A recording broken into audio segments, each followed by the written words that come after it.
Matthew 22. Jesus spoke to them again in parables, saying, The kingdom of heaven is like a king who prepared a wedding banquet for his son.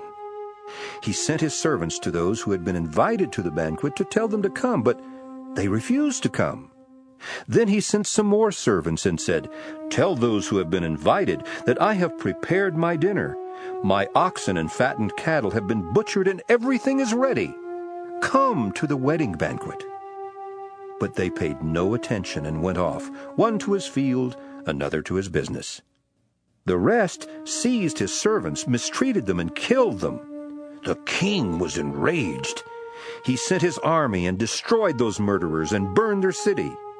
Then he said to his servants, The wedding banquet is ready, but those I invited did not deserve to come. Go to the street corners and invite to the banquet anyone you find.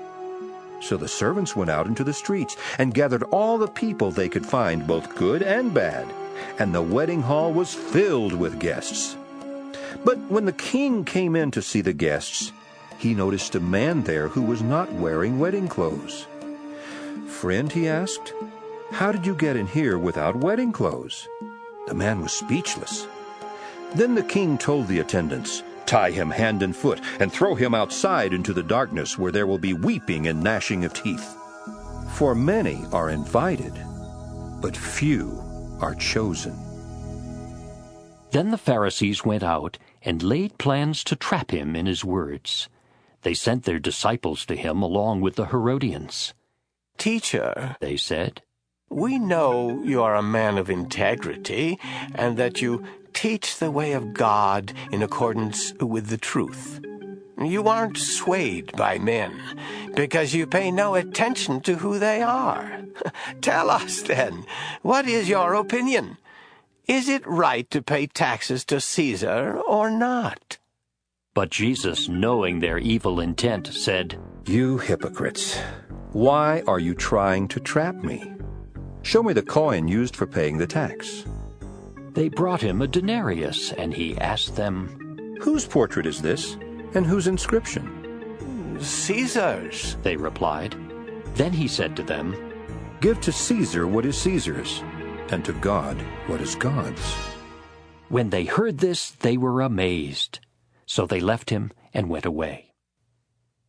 That same day the Sadducees, who say there is no resurrection, came to him with a question. Teacher, they said, Moses told us that if a man dies without having children, his brother must marry the widow and have children for him. Now there were 7 brothers among us. The first one married and died, and since he had no children, he left his wife to his brother.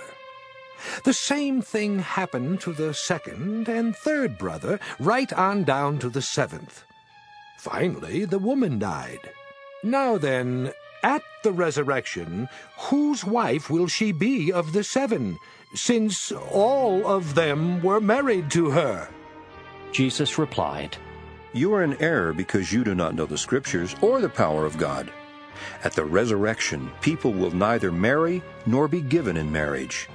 They will be like the angels in heaven. But about the resurrection of the dead, have you not read what God said to you? I am the God of Abraham, the God of Isaac, and the God of Jacob. He is not the God of the dead, but of the living. When the crowds heard this, they were astonished at his teaching. Hearing that Jesus had silenced the Sadducees, the Pharisees got together. One of them, an expert in the law, tested him with this question. Teacher, which is the greatest commandment in the law? Jesus replied, Love the Lord your God with all your heart and with all your soul and with all your mind. This is the first and greatest commandment. And the second is like it. Love your neighbor as yourself. All the law and the prophets hang on these 2 commandments. While the Pharisees were gathered together, Jesus asked them, What do you think about the Christ? Whose son is he? the son of David, they replied. He said to them, How is it then that David, speaking by the Spirit, calls him Lord? For he says, 'The Lord said to my Lord, sit at my right hand until I put your enemies under your feet.' If then David calls him Lord, how can he be his son?"